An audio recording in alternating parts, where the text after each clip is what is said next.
Gotta fix this, okay? So we broke his posture down. I can squeeze the daylights out of his head.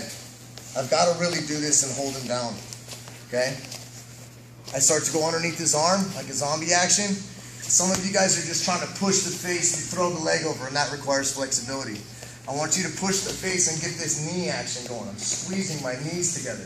If you find a place for this foot over here, foot on the hip or foot on the thigh, that's great as well too, right? Don't be too limp here. Right? And so I'm deflecting his head. I'm squeezing with my knee.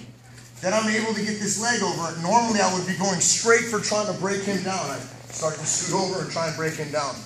But he's going to be hit to the game again, so he's going to jump over. And I want to talk about where you guys are kind of messing up. You're getting too far away from him when he jumps over. Say I broke him down. I'm here. He starts to jump over. Boom. So he goes all the way over. I'm still have my hand on his elbow. It never left there, okay? And it's blocking the forearm. I'm not like this. And his elbow comes down. It starts to mess things up. I have to stay with the elbow on the forearm. Jump back over my head, Levi. So I'm here when I came out. I first attacked. Look at my left hand. It's like in contact the whole time.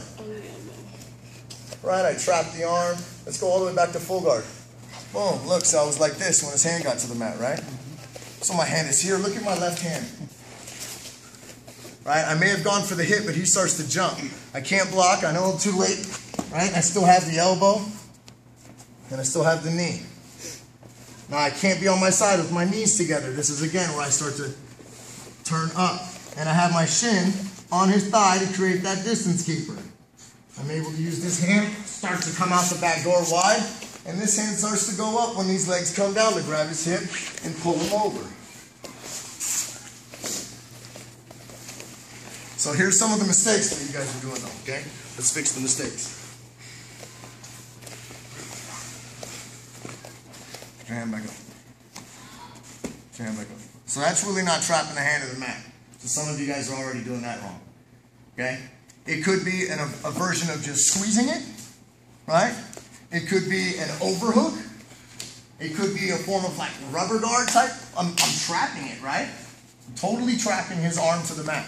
So if you think that he knows that basic jiu-jitsu tells us that we're not allowed to put our hand on the mat. We have the rule at the school, you got to do push-ups if I catch you with hands on the mat in the full guard. We have that because it's a serious no-no in the full guard. There's a couple little tricks we can do, but besides that, and they're risky, we'd want to have proper posture, right? So when he makes that mistake, doesn't matter if it's for an instant, he wants to get his hand back. He knows that, and we know that. And that's why there's a big part of jiu-jitsu from famous people to different guards to different clinches. When that hand hits the mat, you have to capitalize on it. You have to be squeezing the heck out of that hand, that arm to the mat. You guys get what I'm saying? Okay, so say I get him down, whichever way it is. He makes a mistake. Maybe he puts his hand on the mat. I'm trying to trap it already, right? I'm starting to deflect. I've really got control of his arm still here. Now, some of you know, some of you may not know that if I control the elbow, not his hip right here, but if I control the elbow, go ahead and shoulder roll, Levi. Right?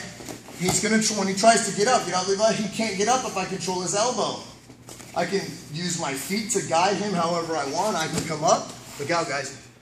I can continue this shoulder rolling fight when look, my forearm has never left this position. If I can try and catch him now, or maybe shoulder roll again, Levi. Let me show you this. If I hold his wrist, get up, Levi. See, I can't stop him if I hold his wrist. I have to get up, Levi. I'm just chilling. He's really honestly trying to get up. I can also come up over here and then push across. Like I would switch my hands because anytime I'm going to go for the hip, I got to know when I'm going to go for the hip. That's when I would block it. Boom, I'm already here. So we have done that a bunch, right? But now what we're talking about doing is inverting back up and moving his hip. One more time, let's quickly go. So I pull him down, I get this hand up, and I trap it to the mat. I start pushing him away. He's hit to the game. As soon as my hand hits the elbow, he's already fast. He jumps over. Boom, boom, he already jumps over. I'm inverting. I've got to create this space right here. Some of you, here's your mistake, because you're out here like this. And you're just so far away, especially in Nogi. That's not going to fly. Nogi, you can't rely on the sleeve to jerk him back in. You're going to have to do it correctly. Right? Jump all the way over, dude. Keep me in the face. There we go. Right? Now I come up, and I'm I'm coming through, I'm going to chop him down, I got the hip. Tap. Make sense? You guys are getting too far away. Let's really break down the position right here where I'm at. I'm here. I'm not going away from him. I'm actually trying to go underneath by his armpit.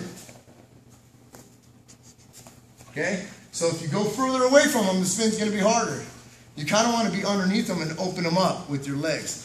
I'm underneath him, like opening his elbow from his knee, elbow from his ribs. Right, and then I go towards the elbow. Last demonstration.